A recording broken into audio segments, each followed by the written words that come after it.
সরকার পরিবর্তনের পরে নতুন সরকারের সামনে যেসব বিষয় চ্যালেঞ্জ হিসেবে আসে তার মধ্যে অন্যতম ছিল আইন শৃঙ্খলা রক্ষা।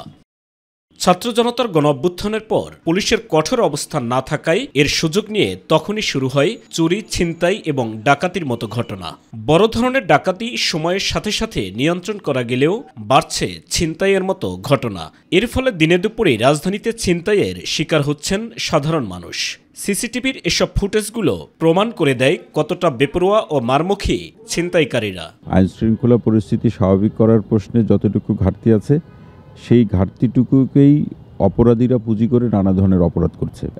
এই অপরাধকে দমন করা অথবা এটাকে নিয়ন্ত্রণ করার প্রশ্নে আইন শৃঙ্খলা বাহিনী আগে যে সোচ্চারভাবে ভূমিকা রেখেছে সেই সোচ্চারতা আমরা এখন লক্ষ্য করছি না। এমন পরিস্থিতিতে প্রয়োজনীয় কি উদ্যোগ নিয়েছে ঢাকা মেট্রোপলিটন পুলিশ তা জানতে কথা হয় ডিএমপির এই কর্মকর্তার সাথে। দাবি করেন নিয়ন্ত্রণে আসা শুরু করছে ছিনতাইয়ের ঘটনা। যারা বিভিন্ন এলাকার চিহ্নিত ছিনতাইকারী তাদেরকে গ্রেফতারের মাধ্যমে আইনের আওতায় নিয়ে আসা।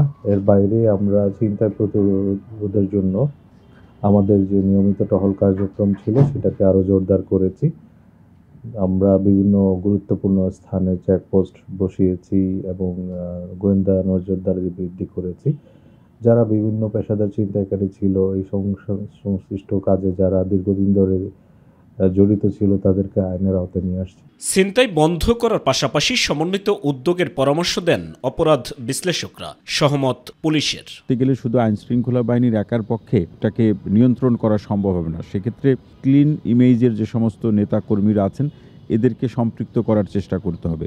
আমাদের এলাকাগুলোতে যে সামাজিক এবং সাংস্কৃতিক যে সংগঠনগুলো আছে একটা কণ্ঠস্বর তৈরি করা, যার মধ্য দিয়ে এই চুরি ছিনতাইয়ের সাথে যারা জড়িত এদের মধ্যে একটা সতর্ক অবস্থা তৈরি হয়। চুরি ছিনতাই যারা করেন তার অর্থের ভোগটা তারাই করেন, ব্যাপারটি এরকম এর পেছনের পৃষ্ঠপোষক আছে, তাদেরকে সহযোগিতা করেন এবং এই অভিযোগ যাদের বিরুদ্ধে আছে তাদের বিরুদ্ধে আইনগত ব্যবস্থা গ্রহণ করতে না পারলে দৃষ্টান্তমূলক সাজার ব্যবস্থা রেখে প্রতিরোধ কর্মসূচি যখন জোরালো হবে তখন এটাকে অনেকটাই নিয়ন্ত্রণ করা সম্ভব।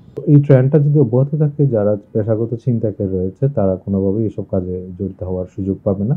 আমরা চেষ্টা করছি একটা সামগ্রিক ব্যবস্থাপনার মাধ্যমে ছিনতাই বা এরকম অপরাধ সমূহ কমিয়ে আনা এবং নিয়ন্ত্রণে রাখার জন্য। সেপ্টেম্বর থেকে খুব বেপরোয়া গতিতে বাড়তে থাকে ছিনতাই। খুব দ্রুত এমন পরিস্থিতির অবসান ঘটবে এবং স্বস্তি পাবে নগরবাসী, আশ্বাস আইন শৃঙ্খলা বাহিনীর। অক্টোবর মাসে 98 জন ছিনতাইকারীকে আমরা গ্রেপ্তার করতে সক্ষম হই। নভেম্বর মাসে সেটা 148 জন ছিল।